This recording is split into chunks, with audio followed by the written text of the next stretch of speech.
Emang punya? Kalau saya punya, apakah Anda ingin menyembah saya?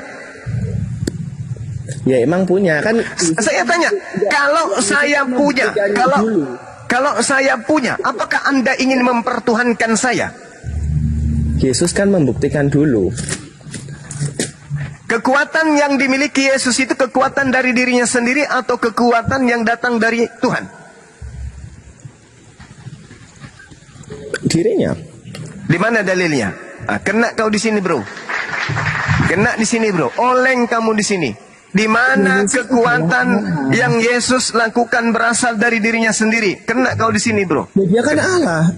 Secara itu yang mengajar jelas. Yang mengajarkan Anda mengatakan dia kan Allah. Itu adalah roh yang ada di dalam tubuh Anda yang diajarkan atau yang masuk ke dalam tubuh Paulus sekarang menular ke Anda. Dia kan Allah. Itu siapa yang ngajarin kayak gitu? Dia kan emang dia Allah. Yesus mengatakan dalam Yohanes 8 nomor 42, aku datang menjadi manusia bukan atas kehendakku sendiri. Katanya dia Allah. Berapa tadi? Aku tidak. Berapa? Yohanes 8:42. Nah, dia kan Allah. Itu kata Anda. Yang ngajarin Anda mengucapkan kata itu adalah roh yang datang juga kepada Paulus. Karena roh yang datang kepada Paulus ini akan menyesatkan banyak orang. Matius 24 nomor 24. Jika katanya Yohanes 8 ayat 42, jikalau Allah adalah Bapamu, kamu akan mengasihi aku. Ya. Sebab aku keluar dan datang dari Allah, dan aku datang bukan atas kehendakku sendiri, melainkan Dialah yang mengutus aku. Selesai. Dia kan Allah. Mana buktinya? Yesus mengatakan, aku berasal dari Allah. Aku datang bukan atas kehendakku sendiri, tapi atas kehendak Allah. Berarti aku bukan Allah. Andai saja Yesus itu Allah, dia akan mengatakan, aku datang atas kehendakku sendiri, sebab aku adalah Allah. Tapi faktanya, Yesus nggak minta dia disembah. Bagus. Tepuk tangan untuk Anda. Yesus tidak minta disembah. Matius 28 nomor 20. Dan ajarlah mereka melakukan segala sesuatu yang kuperintahkan kepadamu. Kenapa Anda menyembahnya? Ya kan disuruh mengikuti ajarannya. Loh, gimana ini? Enggak, maksudnya Di mana ajaran Yesus agar manusia mempertuhankan, mengibadahi, menyembah dirinya? Itu di mana? Ya.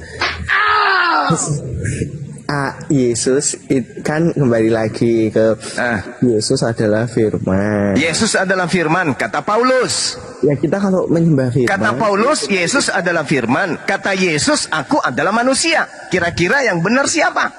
Gimana? Katanya Yesus, katanya Paulus Yesus adalah firman. Yesus mengaku aku adalah manusia. Enggak, Paulus yang bilang Yesus adalah firman. Ya tadi Yohanes yang mengatakan dia adalah firman. Gimana? Yohanes 1 nomor 1.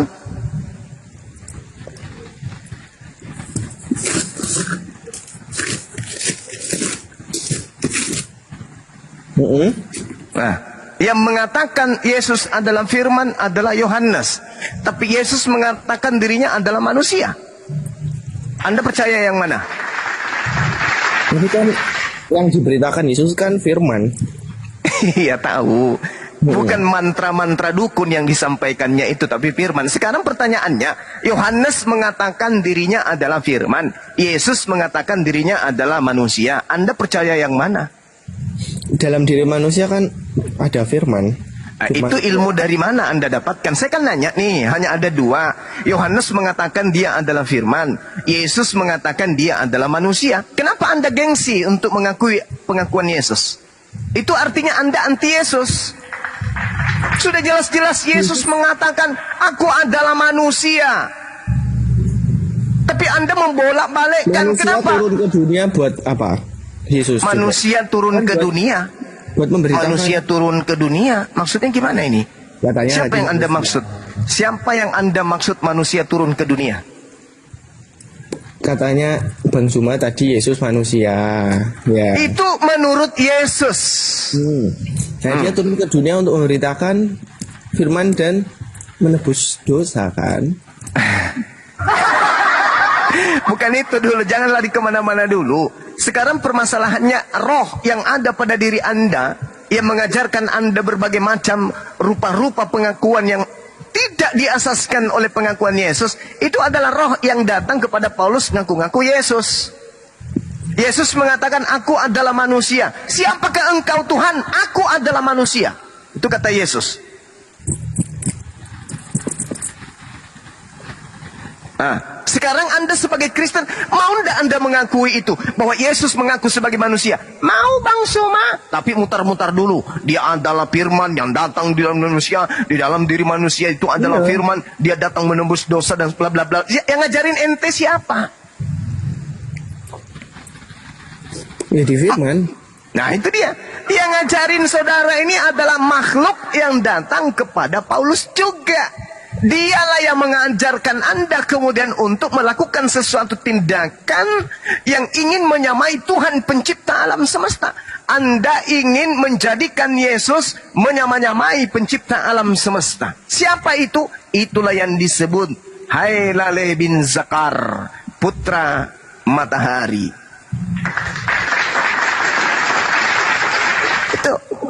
Itu yang diterangkan oleh kitab Yesaya. Sampai Kristen kenapa dinajis-najiskan? Kenapa Kristen itu dibidat-bidatkan? Karena menurut Yahudi, Kristen ini adalah penyembah iblis.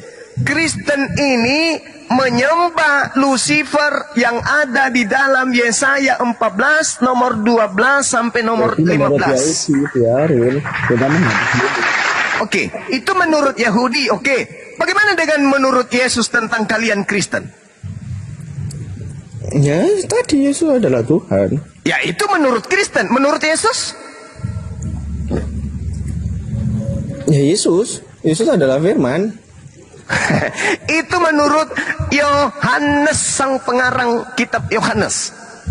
Yang saya tanya menurut Yesus. Menurut Yesus juga turun ke dunia kan untuk memberitakan firman. Iya, berarti dia adalah... Ya kalau Yesus secara roh kan ya nggak lucu turun ke dunia. Loh. Kok Yesus secara roh? Maksudnya gimana? Dia kan ke dunia kan sebagai sebagai manusia dengan daging. Betul. Dia sebagai manusia. Terus yang menggantikan statusnya sebagai Tuhan sebagai manusia menjadi Tuhan itu siapa? Dari firmannya dia yang di mana ada firmannya? Di mana firmannya mengatakan dia bukan manusia? Di mana? Dari firmannya dia yang bersama-sama dengan Allah. Bersama-sama dengan Allah itu maksudnya apakah berarti dia adalah Allah? Bersama-sama dengan Allah dan firman itu adalah Allah. Bersama-sama dengan Allah dan firman itu adalah Allah. Ya. Di mana Yesus katakan itu? Itu Yohanes. Itu pengakuan Yohanes. Kan Yesus mengatakan ada kesaksianku yang lebih penting dari kesaksian Yohanes. Berarti kalah yang tadi kalah. Kesaksian Yesus dia manusia, kesaksian Yohanes dia adalah firman. Lebih hebat kesaksian Yesus. Mana yang Anda percaya? Kesaksian Yohanes atau kesaksian Yesus? Ya Yesus kan manusia yang memberitakan. Enggak. Yang mana yang Anda percaya? Kenapa Kristen ini, hampir seluruh Kristen ini seakan-akan menjadikan Yesus ini manusia bisu? Yesus adalah Yesus kan manusia dia memberitakan firman. Dan firman itu dari firman Allah. Dan Allah firman itu apa? Firman itu adalah Allah, bersama Allah. Di mana Yesus mengatakan itu? Yesus kan tidak bisu. Di mana Yesus berkata demikian? Kenapa Yesus ini seakan-akan dia diinjak kepalanya supaya nggak ngomong? Kenapa Anda lebih mengedepankan yang lain daripada Yesus? Bukankah Yesus itu punya hak bicara? Bukankah dia juru selamat itu? Kenapa sebagai sang juru selamat selalu didiamkan dan tidak pernah mau didengarkan ucapannya oleh Kristen? Siapa Kristen ini sebenarnya? Ketika Yesus berbicara A, A, A, B, B, B, semua ucapannya itu ditenggelamkan kemudian. Tapi ucapan-ucapan yang lain, ucapan Paulus, wah dijagokan. Ucapan Yohanes, wah dijagokan. Semua dijagokan ucapan-ucapan orang. Tapi giliran ucapan Yesus, kenapa kalian tenggelamkan? Seakan-akan Yesus ini hanya Anda jadikan sebagai simbol. Yesus hanya sebagai aksesoris. Yang sebenarnya yang Anda ingin jual itu adalah Lucifer. Kenapa Yesus seakan-akan orang bisu? Yesus mengatakan, ada kesaksianku yang lebih penting, yaitu bahwa semua mujizat, semua kekuatan, semua tanda-tanda yang aku perlihatkan, yang aku kerjakan, semua itu yang bersaksi bahwa aku adalah utusan Tuhan. Kenapa itu tidak dijadikan sebagai simbol keagamaan? Bahwa Yesus mengaku dia adalah utusan Tuhan. Kenapa? Kenapa justru Yesus Tuhan yang dijadikan simbol? Padahal itu bukan ajaran Yesus. Karena Yesus berkata, Hah? Yesus menyembah Tuhan. Yohanes 4:22. Yesus berdoa kepada Tuhan. Matius 26 nomor 39. Yesus memohon, meratap tangis kepada Tuhan. Lengkap dalilnya di dalam kitab saudara. Kenapa itu tidak dijadikan sebagai patokan? Katanya dia jalan, dia adalah kebenaran, dia adalah hidup. Tapi kenapa bukan jalannya yang dilalui oleh Kristen? Kenapa justru yang dilalui itu ajaran Paulus? Karena yang datang kepada Paulus itu hanyalah Yesus palsu. Itu jawabannya. Yang mengajarkan Kristen itu adalah Mesias palsu. Dialah sang putra matahari atau Lucifer sang bintang timur.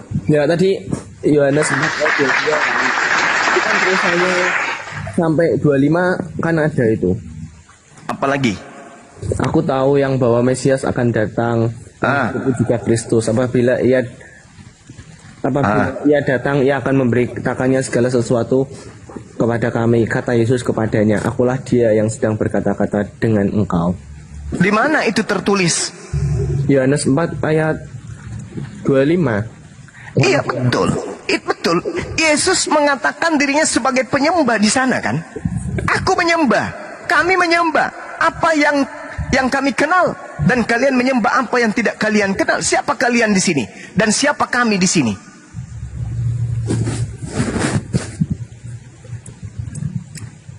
Kalian Tuoten, kami Yesus dan pengikutnya. Assalamualaikum warahmatullahi wabarakatuh. Waalaikumsalam warahmatullahi wabarakatuh. Bang Handi dan saudaraku yang lain, lanjut. Oke, jadi Yesus itu bukanlah siapa-siapa. Dia hanya nabi. Dia hanyalah rasul yang datang kepada Bani Israel, mengajarkan Bani Israel kembali kepada hukum Tuhan, yaitu Taurat. Sedangkan Yesus yang kalian imani adalah Yesus yang datang mengaku kepada Paulus sebagai Yesus, dan ajarannya kemudian bertentangan dengan ajaran Yesus yang asli. Oke? Sampai di sini paham? Ya, itu menurut Bang Zuma ya. Itu bukan menurut saya, Cak Ayu. Itu menurut Yesus. Matius 7 nomor 15 sampai nomor 23. Yesus berkata kepada murid-muridnya, waspadalah kepada nabi-nabi palsu. Kenapa orang ini disebut nabi palsu? Karena dia sudah bertemu dengan Yesus palsu.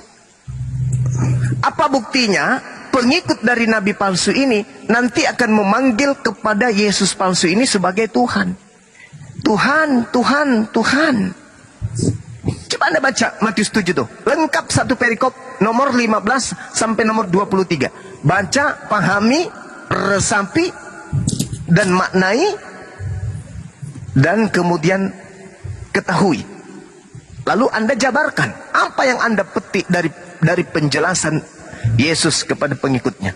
Waspadalah kepada nabi-nabi palsu yang datang kepadamu nyamar seperti domba, padahal dia adalah serigala yang buas. dari buahnya kau akan mengenal dia. Buahnya salah satunya memanggil aku Tuhan, bermujizat pakai namaku, mengusir setan pakai namaku, bernubuat pakai namaku. Siapapun yang melakukan semua itu adalah buah-buah dari pengajaran nabi palsu. Saya mau tanya, misalnya kan tadi katanya kan Yahudi nggak mempercayai Yesus kan? Tidak mempercayainya sebagai apa? Kalau tidak mempercayai adanya Yesus kan? Mempercayai Yesus itu ada jelas. Dia lihat kok, dia lihat dia bayi kok, dia lihat ibunya lahir hamil. Dia mempercayai. Orang Yahudi tidak mempercayai Yesus sebagai apa? Sebagai Mesias. Mesias, berarti bukan tidak mempercayainya sebagaimana yang dipercaya oleh Kristen. Orang-orang Yahudi tidak percaya Yesus itu sebagai manusia yang diurapi. Oke, selesai. Jadi nanti di Kristen itu ditambah-tambah itu. Oh, Yesus itu adalah Tuhan yang ditolak. Nenek Mukiper, mana ada? Yesus ditolak sebagai manusia yang diurapi sebagai Mesias. Yesus dibangkitkan. Bangkit dari kematian itu adalah tanda bagi angkatan jahat. Itu mukjizat Tuhan bagi angkatan jahat yang tertera di dalam Matius 12 nomor 38 sampai nomor 40. Jangan disamakan. Nomor 38 sampai nomor 40. Jadi jangan dicampur adukkan. Yesus memberikan hadiah untuk angkatan jahat. Weh kau penjahat, weh kau angkatan yang tidak setia terhadap hukum Tuhan. Oke, kau minta tanda. Tapi tidak ada tanda yang diberikan kepadamu selain anak manusia 3 hari 3 malam di dalam perut bumi. Ayo. Ayo. Itu tanda untuk siapa? Tanda untuk angkatan jahat. Siapa yang percaya dengan kebangkitan pada hari ketiga? Dialah angkatan jahatnya. Kristen atau apa? Kristen. Tapi waktu Yesus bangkit juga ada saksinya. Itu belum tentu Yesus. Itu bisa jadi oknum lain. Oknum lain kok bisa masuk surga kalau dia emang jahat? Dia diangkat, dinaik ke surga. Yang mengatakan Yesus tidak naik ke langit itu sopo. Yesus memang terangkat ke langit. Terangkat dia. Yang jadi masalah ini, Yesus mengatakan ciri-ciri angkatan jahat itu akan membawa simbol tanda Yunus. Apa itu? Bangkit pada hari ketiga. Makanya aku mapakku nih roh. Gimana punaka meminjau? Nah, siapa yang mau tanggung jawab? Baca coba Matius 12. Kebangkitan hari ketiga itu adalah tanda untuk mereka sang angkatan jahat. Angkatan jahat artinya angkatan yang akan masuk ke dalam neraka. Di mana tertulis? Matius 13 nomor 50. Ngeri, ngeri. Orang-orang yang percaya kepada kebangkitan hari ketiga adalah orang-orang yang akan dilemparkan ke dalam api neraka yang menyala-nyala. Ngeri bang, ngeri. Ngeri itu. Magani aku mapakoniro. Ngapa yang pernah kamu manja? Mati meja. Mati meja. Angkatan jahat itu angkatan Paulus. Orang yang bernama Paulus, kamu pakai mikrofon sebesar-besarnya suruh teriak di Yerusalem. Abad pertama, abad kedua, abad ketiga, abad keempat. Suruh sampai hari ini. Suruh Paulus teriak di sana. Wahai orang Yahudi, dengarkanlah, aku ini rasul. Yesus bangkit pada hari ketiga. Tertawa orang Yahudi. Tertawa sampai mencret. Tertawa. Kenapa? Karena kebangkitan hari ketiga itu hanya dibuat oleh Tuhan sebagai mukjizat untuk orang-orang yang menolak kenabian kerasulan Yesus. Makanya Paulus mengatakan aku diutus kepada non-Yahudi. Galatia 2 nomor 8, Galatia 1 nomor 15. Jadi kemana Paulus ingin menjajakan? Yesus bangkit pada hari ketiga mengalahkan sang maut. Kemana Paulus menjajakan itu? Ke Yahudi? Nehi merica katum rajahe. Tidak bang, itu dijualnya kepada orang Roma. Orang Roma kaget. Masa? Oh, dewa Hercules, dewa Zeus, sang Hercules, sang putra matahari telah datang. Dia bangkit pada hari ketiga. Jadilah Romawi Yunani ini penyembah-penyembah Yesus. Ayo. Ayo. Kalian itu bukan pengikut Yahudi. Yahudi menolak kebangkitan hari ketiga. Hanya Roma yang menerima ajaran itu. Kenapa? Jadi Karena yang Yahudi- mereka terima. Jadi Yahudi enggak apa maksudnya, Yahudi percaya waktu Yesus mati aja. Setelah itu dia nggak percaya. Orang-orang Yahudi taunya yang mereka gantung itu adalah Yesus. Gak ada, selesai perkara, tutup buku, plak. Gak ada lagi cerita. Aman sentosa. Gak jadi orang Roma menguasai kemudian Yerusalem pada saat itu. Waktu berjalan, plak plok plak plok plak plok plak plok plak plok plak plok. Tiba-tiba muncul orang bernama Paulus, ngarang cerita, bertemu dengan sosok bernama Yesus di padang gurun. Siapa yang percaya? Yahudi. Nih mata saya kecungkil. Nggak ada orang Yahudi percaya. Bahkan kalau Anda membaca Kisah Para Rasul 21, orang-orang Yahudi teriak apa? Orang Israel, tolong! Inilah dia manusia penyakit sampar yang dimana-mana telah menyesatkan orang Yahudi, yang dimana-mana telah menolak hukum Taurat kita. Aku tidak akan makan, aku tidak akan minum sebelum aku membunuh Paulus. Baca Kisah Para Rasul 21. Jadi Paulus ini mengaku pada tahun 50 kemudian, selisih berapa tahun? 20 tahun. Baru muncul karangan-karangan Paulus. Aku bertemu dengan Yesus di padang gurun. Aku bertemu dengan Yesus dalam bilik Taimeong. Itu karangan-karangan itu. Kemudian karangannya dijual kepada Bani Israel. Dijual kepada suku Lewi. Enggak. Dijual kepada orang Benyamin. Tidak. Dijual kepada Nat. Tidak. Dijual kepada Yusuf. Tidak. Dijualnya kepada Roma, penyembah dewa matahari. Makanya dalam kitabnya orang Yahudi dikatakan, Hailale bin Zakar, kau naik ke langit ingin menyamai Tuhan, lalu kemudian Tuhan mencampakkanmu ke bumi. Setelah dia di bumi, dia mencari siapa yang bisa aku jadikan sebagai tentara-tentara. Wah, salah satunya muncul Paulus. Ini Paulus cocok. Paulus ini paling cocok. Lucifer mengatakan, ini paling cocok ini. Apa buktinya bahwa dia dipilih oleh Lucifer? Anda baca Kisah Para Rasul 16, nomor 16 sampai nomor 18. Ayo, buruan. Sebelum hilang. Buruan. Ya, Pak. Sebelum hilang direvisi. Semua yang dibawa, buka Bible. Kisah Para Pewarta 16, nomor 16 sampai nomor 18. Silakan buka. Sebelum hilang. Sebelum diganti lagi. 16. Iblis di sana teriak. Oi manusia. Oi, apa kabar? Rasul. Kisah Para Rasul 16 nomor 16 sampai nomor 18. Manusia, semua perhatikan ke saya. Paulus ini adalah utusan yang maha tinggi. Dia yang akan mengantarmu kepada jalan keselamatan. Cahayu. Hebat kali lah si setan ini teriak-teriak promosikan Paulus. Ini buktinya bahwa Lucifer ingin menjadikan Paulus ini sebagai tangan kanan, tukang kampanye, supaya Paulus ini mengajarkan manusia sedunia anak keturunan Adam menyembah kepada Yesus. Makanya Yesus mengatakan apa setelah dia masih hidup? Sebelum dia terangkat ke langit, waspadalah kepada orang Farisi, waspada juga lah kepada bom-bom. Dan jangan lupa waspada kepada ragi orang Farisi. Paulus mengaku orang Farisi di mana? Filipi 3. Aku adalah orang Farisi. Ente harus diwaspadai kalau begitu. Tapi orang Kristen kagak. Bukan mewaspadai. Paulus mengatakan waspadalah kepada orang Farisi. Paulus mengatakan, orang Kristen mengatakan apa? Buat apa? Orang Farisi itu kan rasul kami.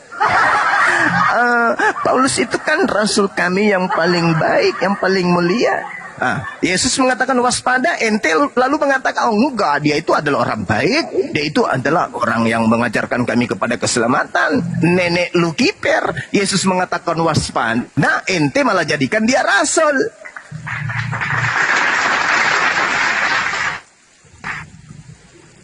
Gimana dong? Pertanyaan saya, ada apa iblis mengkampanyekan kalau Paulus itu adalah rasulnya? Dan kenapa Paulus marah-marah ketika iblis mengatakan dia adalah rasul? Harusnya iblis Paulus ini kalau orang benar, harusnya dia mengatakan haleluya. Ternyata iblis sekarang sudah bertobat. Dia sudah pada jalan yang benar. Kenapa? Dia sudah mengakui bahwa aku adalah rasulmu ya Tuhan. Ya itu. Tapi tidak. Enyahlah kamu. Dalam nama Yesus, kutunjang pantatmu wahai iblis. Apa-apaan? Harusnya Paulus itu berterima kasih. Pertama, iblisnya bertobat. Kedua, iblisnya mempromosikan kerasulannya. Dia malah marah. Dalam nama Yesus, kutunjang pantatmu, wahai setan iblis. Sesama teman kok main tunjang-tunjangan. Kayak mana ini? Maka muncul permasalahan kemudian. Siapa yang datang kepada Paulus ini ngaku-ngaku sebagai Yesus? Itu loh. Itu yang harus diselesaikan.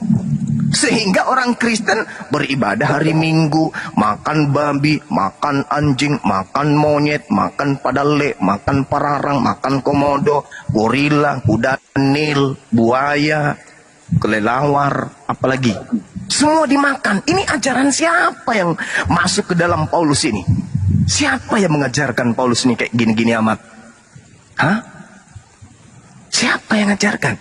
Orang-orang Yahudi beruntun diselamatkan Tuhan dari perbudakan Mesir.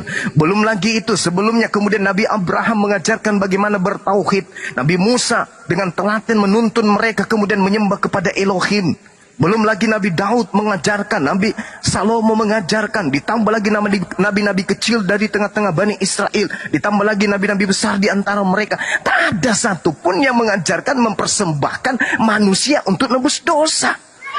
Loh kok ini ada orang bernama Paulus justru mengajarkan mengimani, mempersembahkan Tuhan dalam bentuk manusia menjadi korban untuk nebus dosa manusia. Di mana coba otaknya? Tuhan itu yang mengampuni dosa. Yang berdosa itu manusia. Supaya Tuhan mengampuni dosa manusia, lah, dia kan tinggal mengatakan dosamu telah kuampuni. Ini tidak. Kamu berdosa ye, semua ye. Lu pada berdosa sama gue. Lu juga berdosa sama gue. Lu perkosa ibu lu berdosa. Lu membunuh orang lu, tetangga lu berdosa. Lu maling kambing, lu berdosa. Kampret lu pade. Aku marah sama kalian. Kalian itu pendosa. Tapi tenang. Aku akan turun menjadi manusia dan kalian bunuh untuk supaya dosa-dosamu yang kumarahi itu, yang kujengkelkan itu, yang tidak kusuka itu bisa kuampuni.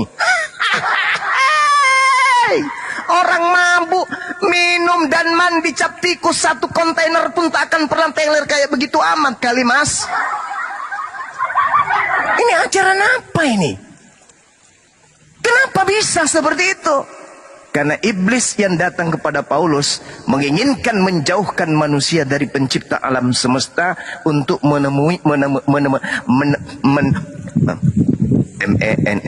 menemaninya masuk ke dalam neraka. Ribet amat sih.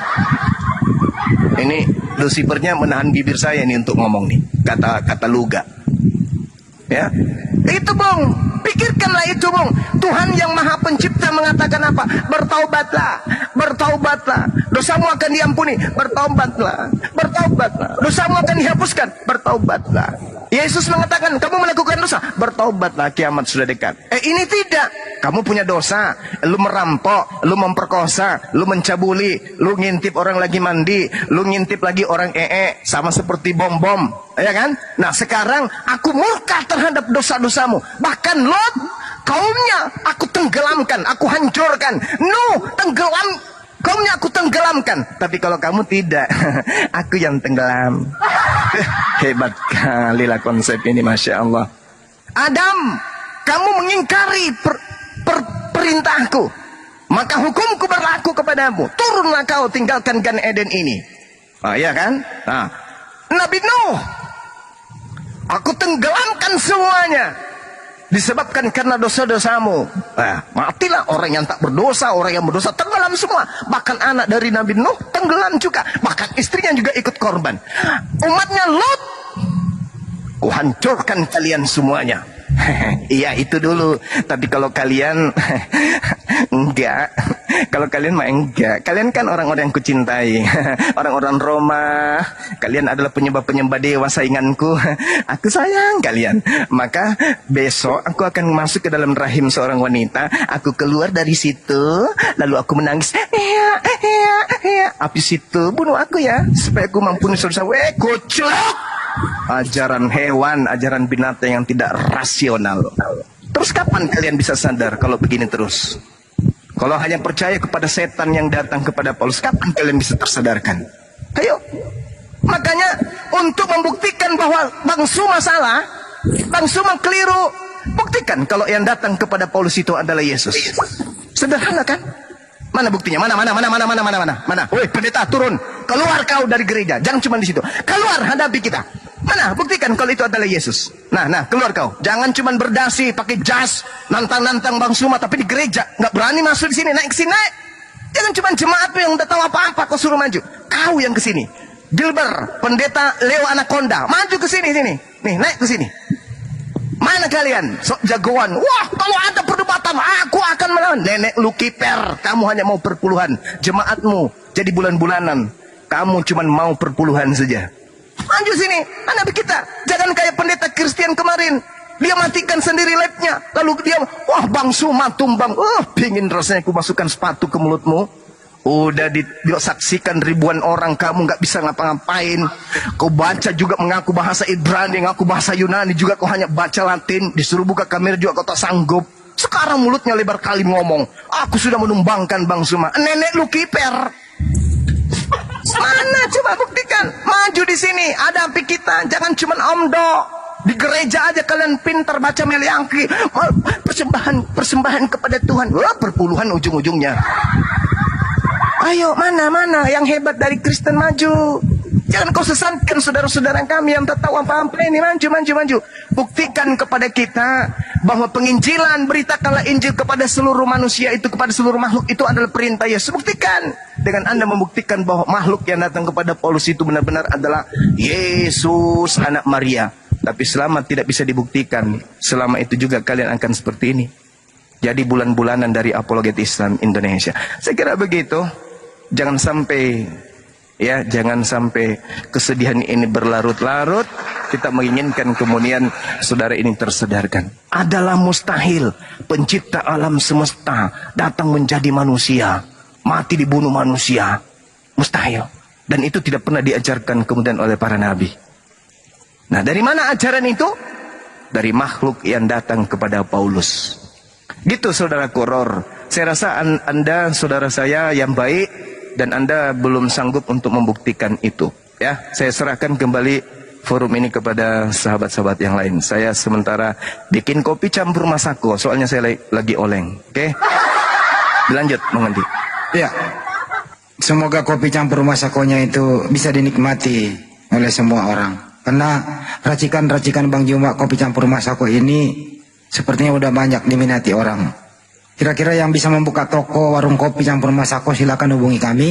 Kami akan mensupport semua bahan-bahannya untuk Anda semua. Supaya akal-akal sehat tadi ini bisa terkonfirmasi, bisa berfungsi sebagaimana mestinya. Tuhan capek dari surga mengampuni dosa manusia, tapi manusia di bumi masih berdosa terus, sehingga Tuhan memutuskan untuk turun ke bumi, mengampuni dosa dengan sendirinya Dia yang dikorbankan. Hebat Tuhan Anda ini, bro. Semoga roh-roh jahat di dalam diri Anda itu segera dikeluarkan. Kembalilah fungsikan akal Anda.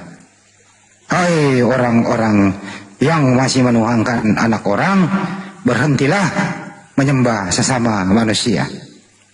Itu peringatan keras buat Anda semua, siapapun di sana. Wih, pergi dia, kan baru saya ngomong bentar, pergi dia. Mana dong? Wah, nggak dihargainya Bang Handi, aduh. Nggak dihargainya Bang Handi, aduh. Ya udahlah, kalau begitu juga saya istirahat. Saya mau minum kopi campur minyak rem. Nggak dihargainya Bang Handi, aduh. Nggak sopan itu bocil ya. Kalau Bang Juma itu ramuannya kopi masako, saya kopi campur minyak rem. Ada yang mau coba buka kedai kopi dengan minyak rem, hubungi saya. Jangan sampai gak jadi Bang Handi. Mau buka warung kopi di sana?